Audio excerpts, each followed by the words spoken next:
Howdy, everyone. Hey, this is Joe here. Welcome to What's in the Tube, or welcome back. If this is sorry, something was clogging my throat. Welcome back. If this is your 12th Walker episode review, I believe we're on episode 12 or 13. I forgot which one we're up to. It's been a stretch. Well, not really a stretch. Like my brain's just been tired. I've been doing all the shows, doing a lot of other stuff in my life. I just Walker's like the one show. Like I keep forgetting what episode it's on. I really do. I think we're on 12 though. I think we're on 12. Anyway, so this week felt very much, as always, Walker subverting expectations again. As you think we were going to get one thing and we didn't, and we got something. I think it's weird because like this episode felt like, okay, let's just not do flashbacks in the episodes itself. Let's just do almost an entire episode based on flashbacks. That's basically the whole point of this episode. This episode is mainly a flashback. We don't really get much progression on the present day stuff. We're backtracking a little bit. We're kind of like pandering a little bit, and this definitely felt like an episode where I'm pretty sure this could have been part of the 5-episode extension for Walker. This was probably one of the additional episodes. Like, now we have time. We can maybe add some more stuff to kind of levity the story. And I think this definitely did work in his benefit. I don't think the way they storylined it through was the best in my opinion. I definitely felt like, okay, here's everything we want to tell. Still leaving more room to like, okay, we still got some remaining strands we could like pick on in the future, but this is generally like more of like here's what happened in the year off of Walker. So when we began the pilot to then that time jump 11 months later to a year later, that's kind of like where we're leaving off. And I think there was way more to explore in that 1 year away, that hopefully the remaining of season one, actually I don't think the remaining of season one will probably tackle that. I think that's more like a season 2 endeavor. There'll probably be like new characters and new storylines that are going to pop up out of that 1 year that we just forgot about, because we only got like a little bit of a taste, because we had like multiple segments. We had the Walker family dealing with Emily's passing. Then we had the Walker family dealing with life without Walker. Then we had like kind of like Mickey's origin story to kind of setting her up to be a Texas Ranger.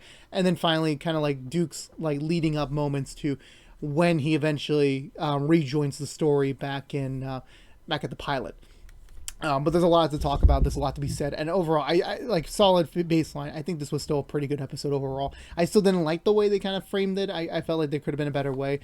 And again, more like we're pushing back the inevitable confrontation for like another mini break for the next 2 weeks. But with that being said, let's go through the Butchered recap and talk about this week's episode of Walker. So we begin. I swear to God, we got in this sequence so many times, I'm getting sick of it a little bit, where Walker and Stella are returning back to the ranch. They're about to come home. Everyone's there, supposedly. However, before they're able to even step a foot into the house. I forgot his name. I know his last name now. His last name is Strand. We have Strand, his son Trevor, his like remaining Goonies. They arrive on the property, guns a-blazing. We get like weird like cut shots of like Walker with the gun, Stella saying no, Liam coming out, gunshots, and we're kind of left in suspension of like what's gonna happen. So then cutting back to this, we're going to flashbacks. So the first flashback we see, so there's 4 flashback segments. We're going to start with number 1. Thankfully, it's just singular storylines, so we're just going to follow through the episode more speak. We return back to the day of Emily's death. Although minutes before she meets up with Walker at the start of the pilot, it's Emily with the rest of the Walker family, Grandpa Walker, Grandma Walker, her kids. Life seems to be good right now. Everyone's happy. Emily's kind of like the glue. Like Walker's never been the glue of the family. Sure, he's like the main patriot, but he's never been like the one keeping them together. Emily's kind of like the one, and she's got connected with everyone, and everyone's loves her, and everyone just wants to be around her. And they're a bit cautious that she's going this late for a border reviewing session for all the I forgot shelter spots, or I forgot which one, beacon spots. I forgot what they call them. They're a little bit concerned, and even Emily's like, tell them it's gonna be fine. I'm with Jerry. We're gonna be oh so fine. Don't worry about it. So, but it's just a nice, sweet moment. It really is. I mean, she even has like a nice, sweet exchange with Walker on the phone. But moments before their first meeting of the episode of the whole show, it was nice.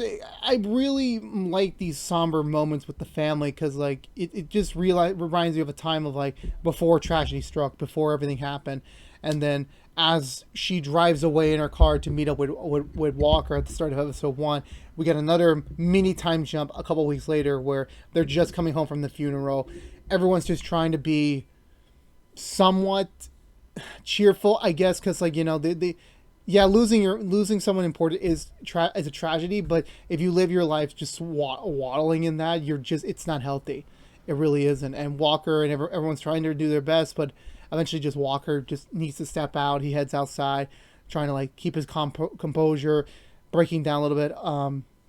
But this scene, the first time that Walker sees Ghost Emily, so it's funny. Like a couple weeks ago, we got I'm presuming the last appearance of Ghost Emily. This is the first appearance of Ghost Emily. And it's so weird because, this, well, not weird, but like, this is coincidental. But this scene, oh my God, just seeing, first of all, shout out to Jared Padalecki, another great moment for him. Just seeing his emotions because, yeah, I think it helps that, they cast, his real life wife as Emily because he was able to channel that emotion. Like, what if my own wife was to die? How would I react and how would I, deal with that with my kids? And it hurts him that that she's not there, and he feels so much regret over it. But there's nothing that could be done, and she's basically gone, and now they got to live with it.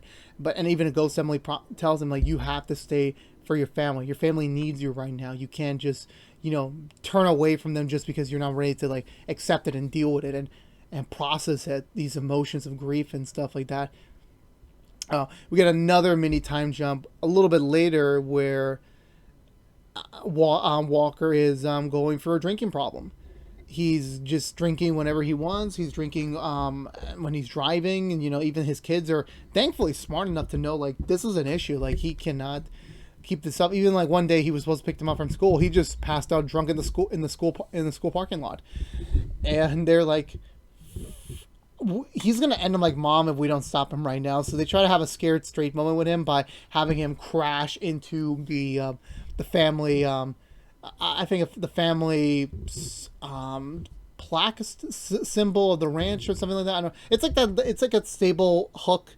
If you're driving into the ranch, like that sort of area, they hit it, and then everyone just blames Walker because he looks drunk. He just woke up from being a drunk, so everyone's kind of like against Walker right now. But I kind of felt bad for him in a moment because like honestly, it wasn't his fault, but it could have been his fault had he continued that. And I definitely have some personal resonance with this sort of like situation, so I definitely understood what the kids were trying to do here, trying to wake him up, but it didn't really seem to work. He just kept drinking more, kept isolating himself more.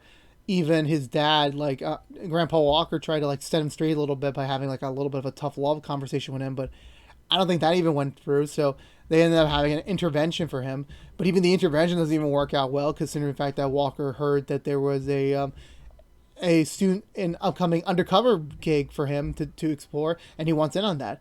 Obviously his kids and family say, no, you can't, you need to be here, now's not the time for you to go. And Walker just writes it off as, look, I need to protect you guys. These guys could be threats, so let me do this and take care of them quickly, and I'll come back. Obviously we know as viewers like that didn't take a couple weeks, like I said, it took months on end. And I feel sorry for. Now I understand more about his family because like his family was kind of like in like this weird place that like they need to grow and change and process this difficult time of their lives together as a family. The fact that Walker I know it was his job, but the job was optional. He didn't have to take this position. He could have just stayed at his post, and maybe who knows what could have happened. But he didn't. He just abandoned his family the first chance he got. And then when he went back home before packing for his upcoming sting, Ghost Emily comes in and berates him like, what are you gonna do? Like, is this just your excuse to kind of like get away from your problems, just like to be someone else for a while and like have no one bat an eye or complain because you're just writing it off as doing your job? Even Ghost Emily's like still wise and said like you're not doing the right thing, man. You got to stay here for your family. But obviously he didn't. He left. So the next segment of the story is when we get to a little bit after Walker leaves, and everyone's just trying to do their own thing. We also find a pretty big revelation about Grandpa Walker. He has prostate cancer, and the worst thing of it is that I don't think he's doing anything to treat it. I know he's a stubborn man, but I think right now he just doesn't know if it's worth treating it because like he's not really. I get the vibe from him like he's not happy with his family. There's something wrong, and maybe he doesn't even want to live anymore. Like not in that way, but like he's just giving up, and he's just like let it flow naturally. You know, let it do what it needs to do to his body. Even though the doctor said like if you treat it right now, you have a really good chance of surviving this, but he doesn't want to do it, I guess. And then he heads back to the to this store we saw back a few episodes ago during the storm, and it's the same guy who's been sleeping with his wife, Grandma Walker, and he just decks him right in the face. I'm like, honestly, I agree with him. I would have done the same thing. I really would have.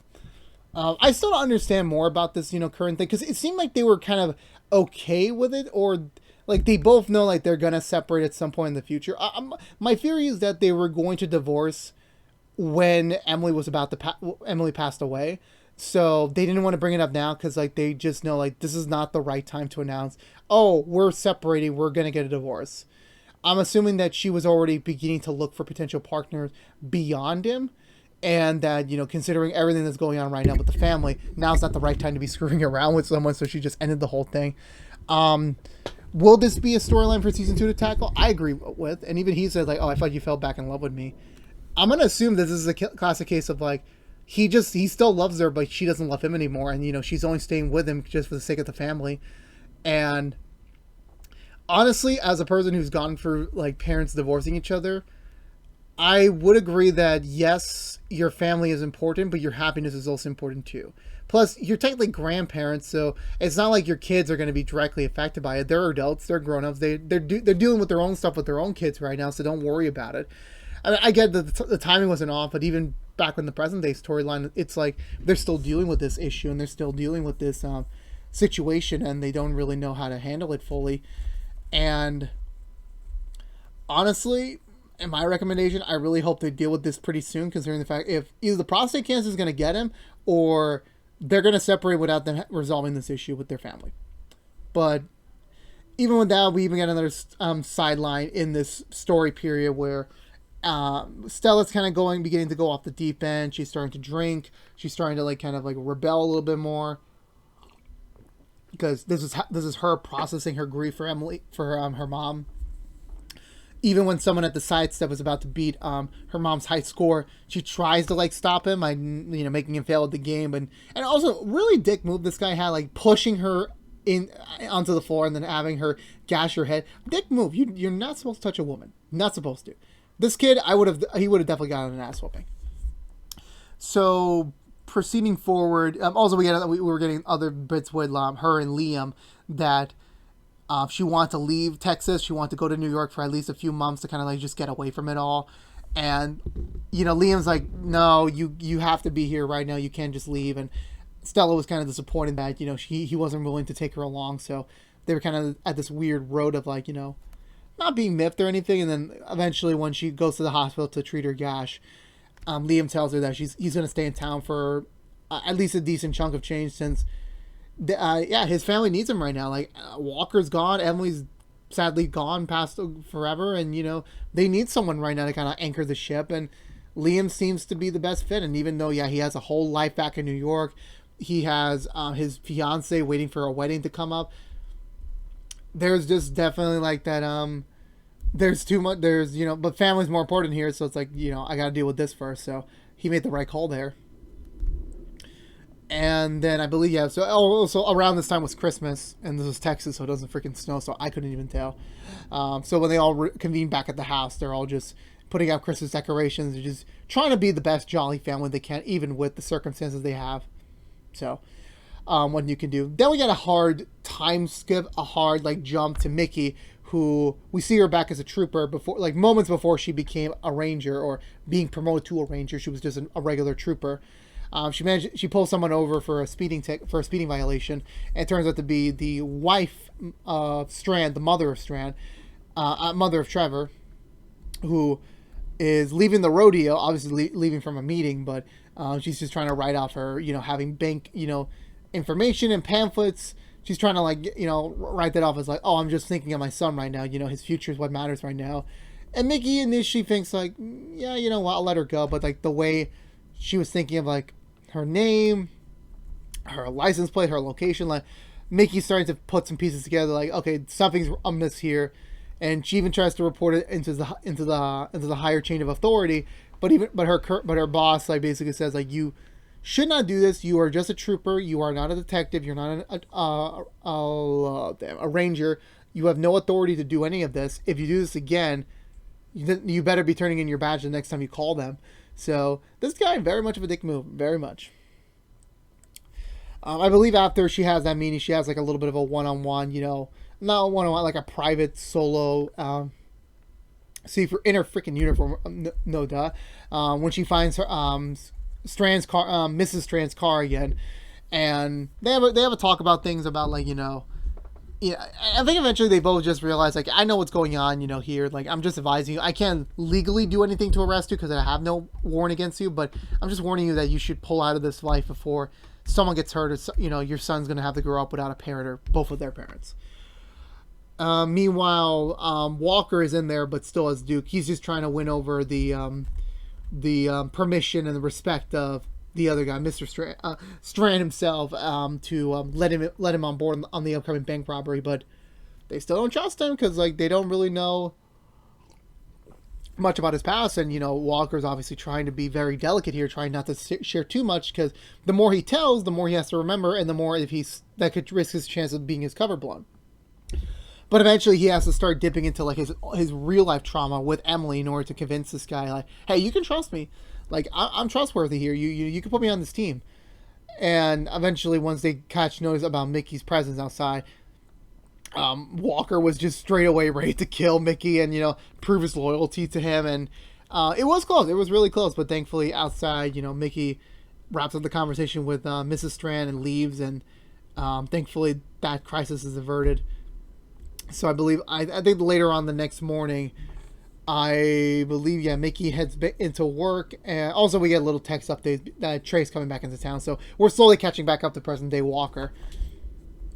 And Emily's gets called in when James is there, Captain James, formerly, is there to kind of like just follow up on Mickey's request for surveillance on Mrs. Strand. And at first, he's damn, I forgot his name. James is like, look, you're just reaching for something that doesn't exist. It happens sometimes. Don't worry about it. I'm just making sure, like, don't do this again, because, resources are very valuable here. But Mickey knows something's up, and she even asks him, like, was I even close to the real truth? And James is like, no, you weren't even close. And, he leaves it on there. Back at the Strand safe house, they're getting ready for their, like, the big robbery, and they're having a little bit of an argument, Mr. and Mrs. Strand, about like what to do afterwards, because like they both agree like this is their last job, they're not doing any more. Once this is done, we're going to focus all of our energy to raising our sons, before he goes to college. That's the goal. And even Walker's there like supporting them on, like yeah, let's do this one big job and then we can move on with our lives. Everyone just follows suits, and obviously the events of that happens while Mickey's at her station, kind of contemplating like, is this it? Am I just gonna like quit my job and do something else? But then the whole bank robbery thing happened, and everyone gets called in on that matter. So then when we get to the bank robbery segment, which is just reusing footage from earlier episodes, now we get the picture of like what's going on here, but once after Walker surrenders as Duke and kind of like, okay, the undercover games are over, like we're done here. He has a one-on-one with James, and James regrets putting him on this assignment, that this was the wrong time to put him on this, and the fact that someone else could have done it while he had to take care of his family. But Walker's like, I just can't, I couldn't do that right now. Hell, I don't even know what's waiting for me when I get back home.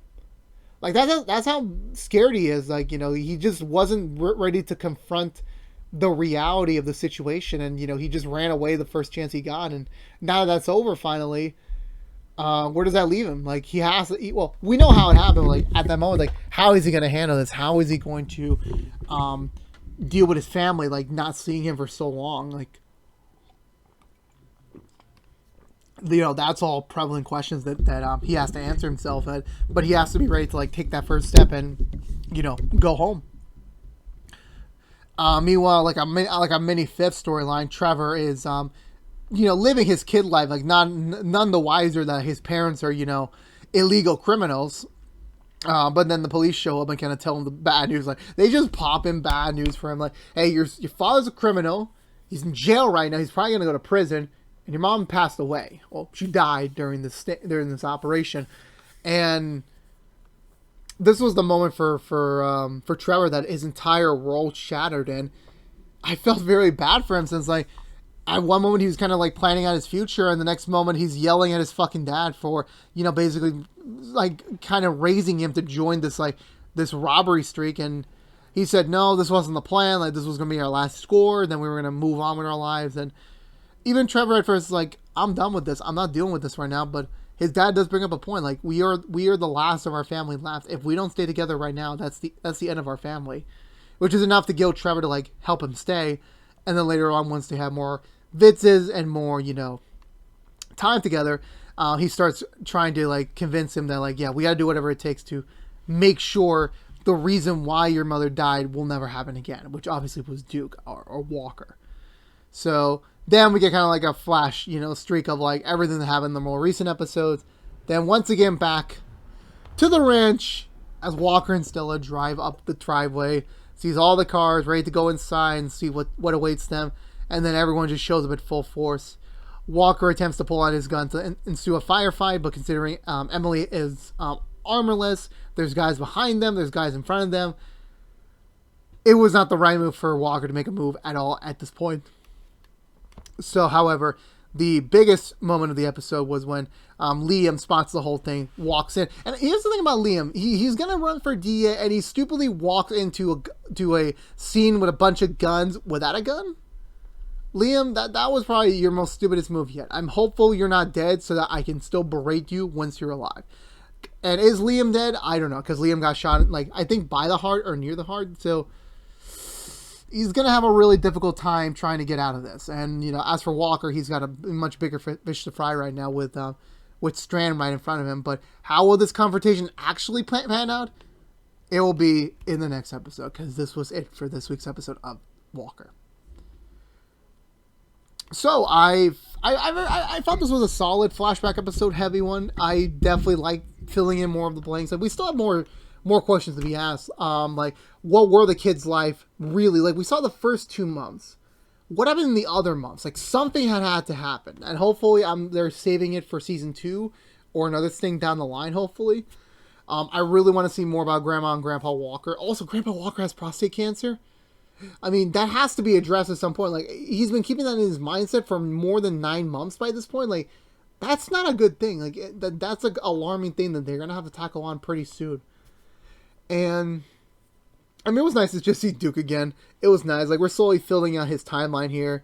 And that was pretty fun. I like Mickey's, origin story, her comeuppance. Like, kind of like the beginning of her being popped up on the Ranger map. It was nice to see that.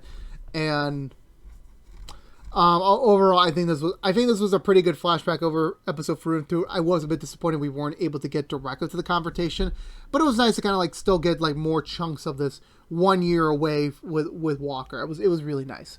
So I'm gonna give this episode 1 3/4 thumbs up. I guess I don't know. Damn it, I was so close to yawning. I was even at the ending rigmarole. So I think that's going to do it for me, everyone, because I got to wake up early tomorrow. It's going to be a long couple days for me. But however, this has been What's in the Tube from ActionX. If you want to know what we're doing overall, What's in the Tube, besides our Walker episode reviews, we are currently doing High School Musical, the musical, the series episode reviews each and every Saturday mornings after a brand new episode on Fridays on Disney+. We're also doing Rookie Season 3 episode reviews each and every Monday morning after a brand new episode on Sunday nights on ABC or on Hulu the next day. That has currently come to a close. The season has ended, but this coming Monday we are doing a proper Season 3 review. No spoilers. And then the next week we're going to be doing a Season 4 predictions video to kind of wrap up our Rookie content for this television season. We're also doing Nancy Drew episode reviews each and every Thursday mornings after a brand new episode on Wednesday nights on the CW or free on the CW app. However, if you only care about Walker, once, damn again, we're on break. we're on break for 2 weeks, so we're not going to have a new episode in the next 2 weeks. So if you're going to wonder, oh, what's the quick impressions for these next 2 weeks? If you're that dedicated, there are no quick impressions for the next 2 weeks because we talked about this in the April State of the Channel that we were opting to not do 4 episodes consecutively. Like we're gonna do it because we have these 4 shows, and COVID really screwed over the scheduling for all of our shows. So we have no choice. But we normally would like to just do 3 What's in the Tube episodes per week. So we will not have episodes on the Friday time slot for 2 weeks. So you will still have your rookie content, your Nancy Drew content, and your High School Musical, the musical, the series content on those normal time slot. And then I believe the week it does come back, that's the end of our rookie content. So I think we'll just be going straight with Nancy Drew, Walker, and High School Musical as our trio for a while until like something pops up in our schedule. Who knows? The June month's very infrequent because like we're basically planned down until I believe mid-June. I think the very last week of June. I don't exactly know what we're doing just quite yet, but I'll figure it out at some point soon. But until then, once again, this has been What's in the Tube from ActionX. If you want to see more of us, please subscribe to ActionX on YouTube.com. Ring that bell for notification when our next review is live, which will normally be every Friday mornings. Like, favorite, share this review if you want to, but it helps us get us out there to other members of the Walker family fanbase who has yet to discover us. It helps us beat up that YouTube algorithm that barely hates me so much, and as well, sharing is always for free.